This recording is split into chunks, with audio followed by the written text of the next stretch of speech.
Ok, donc là dans cette vidéo, on va voir quelques formules qui sont vraiment à connaître par cœur, qui sont vraiment utilisées très très souvent. C'est des formules qui concernent les puissances et les racines carrées, les racines énièmes, etc. Elles sont pas vraiment compliquées, mais il faut vraiment bien les connaître parce que on s'en sert tellement souvent que bon bah c'est faut maîtriser ça sur le bout des doigts. Donc pour bien les connaître, en fait, il faut quand même pratiquer un petit peu, faire des exercices pour s'entraîner et vous verrez qu'après ça vient assez naturellement, assez vite. Euh, et une fois que vous connaîtrez bien comment ça marche, les formules, vous saurez manipuler des nombres, des fractions assez complexes. Euh, vous ne serez pas effrayé par des expressions un peu compliquées à partir du moment où vous maîtriserez ces formules-là. Donc on va les voir en fait, mais avant, juste avant de regarder chacune de ces fractions, enfin de ces expressions, on va juste préciser les ensembles en fait de chaque élément ici. Donc en fait tous les éléments qui sont élevés à la puissance, ils appartiennent à R, donc l'ensemble des réels. Par contre, les puissances elles-mêmes sont des rationnels, c'est-à-dire des fractions. Donc P et Q appartiennent à l'ensemble Q, c'est-à-dire l'ensemble des rationnels, des fractions. Et N, c'est un entier naturel. Donc N, c'est dans le cas de la racine énième. Donc si N égale 2, c'est la racine carrée. Si N égale 3, c'est la racine cubique, etc. Donc on va commencer par la première formule, ici. Et un moyen de retenir ces, enfin, on va dire en cas d'oubli de la formule, un moyen assez rapide de la retrouver, c'est de prendre des puissances avec des petits nombres entiers positifs. Et idéalement, c'est d'en prendre des différents. Donc moi, ce que je fais, c'est que je prends P égale 2 et Q égale 3 pour ces formules-là. Et du coup, là, on peut écrire rapidement qu'est-ce que ça donne en fait. Donc ça donne A au carré fois A au cube. Alors oui, il faut que je précise, quand entre deux symboles comme ça, je mets pas de symbole de multiplication ou d'addition, ça veut dire que c'est une multiplication par défaut. Euh, c'est la convention en mathématiques, quand on met rien entre deux nombres, ou entre deux lettres, ou entre un nombre et une lettre, ça veut dire que c'est une multiplication. Ça rappelle aussi le fait que la multiplication est prioritaire sur l'addition et la soustraction. Donc si par exemple on écrit AB plus CD, ça veut dire qu'on va calculer déjà A fois B, on va calculer C fois D et on va calculer ensuite en dernier, on va calculer la somme. Donc le fait de coller les deux lettres, ça peut rappeler aussi que cette opération est prioritaire sur la somme ou la soustraction. La division par rapport à la multiplication, elle a la même priorité, hein. Et comme de toute façon on peut les faire dans n'importe quel ordre, ça pose pas de problème.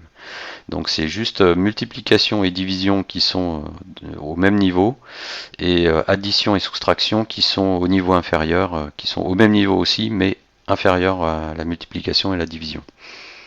Voilà. Donc ça c'est le petit rappel pour les notations. Donc pour reprendre ici cette formule avec P égale 2 et Q égale 3. Donc on a A au carré fois A au cube. Et A au carré fois A au cube, c'est simplement A fois A, ça c'est A au carré, et multiplié par A fois A fois A, ça c'est A au cube. Donc on voit apparaître 5A dans la multiplication, c'est-à-dire 5 c'est A puissance 2 plus 3. Donc voilà, là on retrouve le P plus Q ici de la formule ici. Maintenant quand on a un nombre qui est élevé à une puissance et le tout élevé à nouveau à une nouvelle puissance, en fait c'est A à la puissance, le produit des puissances. Donc là, pareil, on va prendre P égale 2 et Q égale 3 pour vérifier ça. On écrit A au carré le tout au cube. Donc en fait c'est A au carré au cube, c'est-à-dire A fois A fois A fois A fois A fois A. Et là on voit qu'on a 2 fois 3, 6 éléments A ici, puisqu'on a A au carré, donc là c'est la première puissance, répété 3 fois à cause de la deuxième puissance. Donc on voit qu'on a bien ici un produit au niveau des puissances. Maintenant, là, c'est quand on a un produit de deux nombres réels élevés à une même puissance. Donc là, en fait, on peut dire que on peut décomposer et dire que c'est le produit de chaque réel auquel on applique la même puissance. Donc là, on va prendre l'exemple avec P égale 2. Et là, on va voir donc AB au carré, c'est AB fois AB. Donc c'est ce qu'on retrouve ici. Et là, avec la propriété d'associativité et de commutativité de la multiplication, puisque là, on n'a que des multiplications partout, là, on va pouvoir retirer les parenthèses et réordonner les éléments pour regrouper les A ensemble et les B ensemble. Ce qui fait qu'à la fin, on va avoir A carré fois B au carré. Et du coup, c'est bien ce qu'on retrouve ici avec le P égale à 2. On a bien A au carré fois B au carré dans l'exemple du P égale à 2.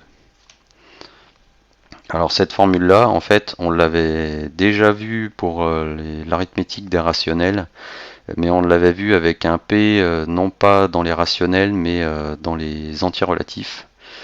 Et donc là, en fait, on va pas le redémontrer, mais ce qu'on va faire aussi, c'est on va faire juste un petit calcul ici pour montrer que A puissance moins P, c'est l'inverse de A puissance P. En fait, on va faire le produit des deux et on va montrer que c'est égal à 1. Donc si on écrit A puissance moins P fois A puissance P, c'est égal à 1 si et seulement si, c'est-à-dire que ça, cette écriture-là, cette équation est équivalente à celle-là, c'est-à-dire que en fait, si et seulement si, on a A puissance moins P qui est bien l'inverse de A puissance P. Alors pourquoi je dis A puissance moins P fois A puissance P égale à 1 ? Parce qu'en fait, A puissance moins P et A puissance P, c'est cette formule ici. Donc c'est A puissance P moins P, c'est-à-dire A puissance 0. Et on sait que tout nombre non nul à la puissance 0, ça fait 1. Donc là, en fait, ce que j'ai pas précisé, c'est que A doit être différent de 0. Alors A est différent de 0 pour cette expression-là et pour ce calcul-là. Tout ça, c'est cohérent parce que là, en fait, si on a un 0 à la place du A ici, et qu'on a un P qui est non nul, puisqu'on a vu que 0 à la puissance 0, c'est pas défini, mais par contre 0 à la puissance un nombre quelconque, enfin un rationnel non nul, là on va avoir 0. Et du coup, on se retrouve avec l'inverse de 0 qui n'existe pas. 0 n'a pas d'inverse. On ne peut pas diviser par 0. Donc cette formule n'a pas de sens si A égale à 0. Donc du coup, on dit que ça, c'est valable que si A est différent de 0. Alors là, ça démontre uniquement cette partie, cette égalité-là en fait.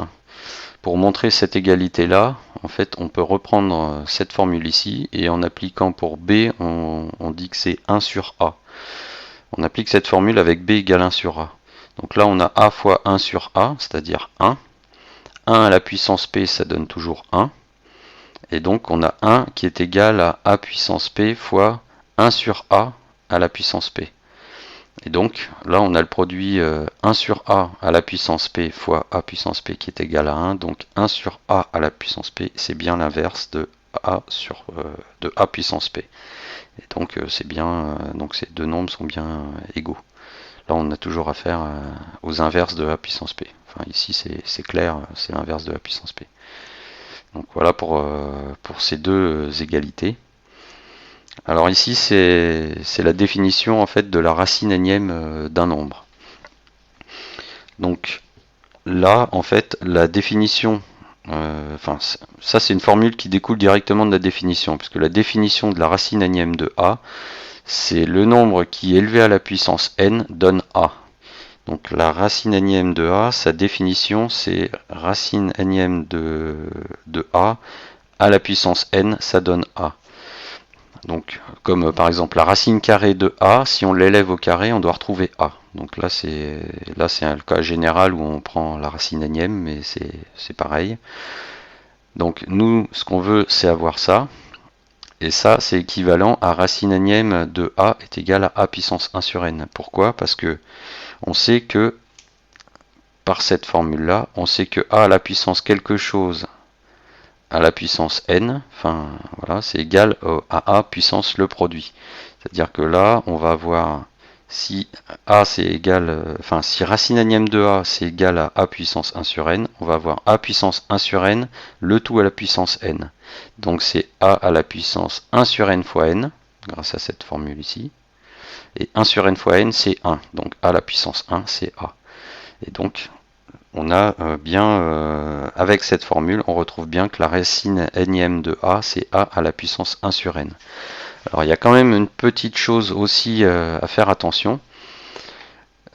C'est quand le nombre n est pair, c'est-à-dire par exemple pour la racine carrée, il faut que le a soit positif, c'est-à-dire la racine carrée n'existe que pour les nombres positifs. La racine carrée de moins 2 n'est pas calculable, puisqu'il n'y a pas de nombre dont le carré donne moins 2. Par contre, si on a une racine cubique, là on peut avoir un nombre négatif, c'est-à-dire que la racine cubique de moins 8, c'est moins 2. Parce que si on multiplie moins 2 au cube, ça va faire moins 2 fois moins 2, ça fait plus 4, et fois moins 2, ça fait moins 8. Donc on retrouve bien ici moins 8.